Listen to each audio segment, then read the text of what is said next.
Hi everyone, welcome back to the channel. In today's video, I'm going to show you how to reset the LC error code on a Samsung dishwasher in 2026. Now, the LC code means the dishwasher has detected a water leak or moisture in the bottom tray.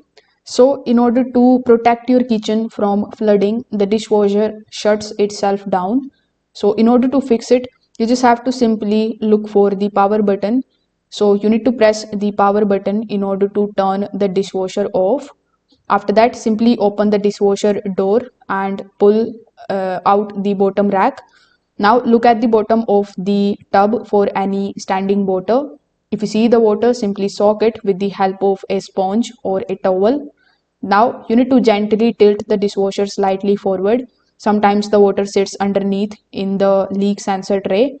Let any trapped water drip out onto a towel. After that, leave the dishwasher powered off for about 10 minutes, and this is going to give the leak sensor time to reset. After that, simply turn the dishwasher back on and start a short cycle.